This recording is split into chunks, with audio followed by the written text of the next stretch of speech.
तो दोस्तों, आज की हमारी ये कहानी है एक फौजी कहानी, जो कि दिल को छू लेने वाली कहानी है। तो इस कहानी को आप शुरू से लेकर के अंत तक जरूर सुनिएगा।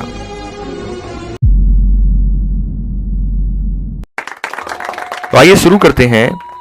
ये कहानी है एक सैनिक की जो वियतनाम युद्ध के लिए गया था। युद्ध समाप्त होने के बाद जब उसके घर लौटने की बारी आई तो उसने अपने माता पिता को सैन फ्रांसिस्को से फोन किया। कहा, माँ और पिताजी, मैं घर आ रहा हूं, लेकिन घर आने से पहले मुझे आपसे एक बात पूछनी है। मेरा एक दोस्त है जिसे मैं अपने साथ घर लाना चाहता हूं, क्या मैं उसे ला सकता हूं? तो उसके पिताजी कहते हैं, बिल्कुल बेटा, यह भी कोई पूछने की बात है, हमें तुम्हारे दोस्त से मिलकर बहुत खुशी होगी। उसके माता पिता ने यह जवाब दिया। लेकिन सैनिक कहता है, पहले आपको एक बात जाननी होगी, युद्ध में वह बहुत बुरी तरह से घायल हो गया है। उसने एक बारूदी सुरंग पर पैर रख दिया था और उसमें उसने अपना एक हाथ और एक पैर गंवा दिया है। उसके पास कोई जगह नहीं है जहां वो जा सके, इसलिए मैं उसे अपने साथ रहने के लिए लाना चाहता हूं।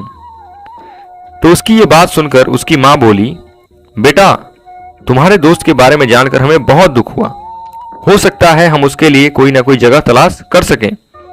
तो इस पर वो सैनिक कहता है, नहीं मां, मैं चाहता हूं कि वो हमारे साथ ही रहे। तो उसकी मां कहती है, लेकिन बेटा, पिताजी कहते हैं, तुम समझ नहीं रहे हो कि तुम क्या चाह रहे हो। इस तरह एक अपाहिज व्यक्ति हमारे लिए कितना बड़ा बोझ होगा। हमारी अपनी जिंदगी है जीने के लिए, और हम नहीं चाहते कि इस तरह की कोई भी परिस्थिति हमारी जिंदगी में दखल दे। मेरे हिसाब से तुम्हें अकेले घर आना चाहिए और अपने दोस्त को वहीं छोड़ देना चाहिए। वह अपनी जिंदगी जीने के लिए कोई ना कोई रास्ता निकाल ही लेगा। तो यह बात जैसे ही सैनिक सुनता है वो फोन रख देता है। कुछ दिनों के बाद उसके माता पिता को सैन फ्रांसिस्को के पुलिस से एक संदेश मिलता है, जिसमें लिखा था कि उनके बेटे की एक बिल्डिंग से गिरकर मौत हो गई है और पुलिस के हिसाब से ये एक सुसाइड केस था। तो इस बात को जानकर उसके माता पिता को बहुत दुख होता है। तुरंत ही वे लोग सैन फ्रांसिस्को के लिए फ्लाइट बुक कराते हैं और वहां पहुंच जाते हैं। वहां उन्हें शहर के मुर्दा घर ले जाया जाता है ताकि वे अपने बेटे की पहचान कर सकें। उन्होंने उसकी पहचान कर ली, किंतु ये देखकर उनकी कंपकपी छूट गई। उन्हें बहुत बड़ा झटका लगा, क्योंकि उनके बेटे का बस एक हाथ और एक ही पैर था। यानी कि इसका मतलब ये था कि उनका बेटा जिसकी बात कह रहा था अपने दोस्त की, वो उसका कोई दोस्त नहीं, वो खुद ही था, क्योंकि युद्ध में उसका ही एक हाथ और एक पैर कट गया था। तो दोस्तों, इस कहानी में जो माता पिता हैं वो हम में से बहुत से लोगों की तरह हैं, जो अपनी सुविधाओं को सबसे अधिक महत्व देते हैं।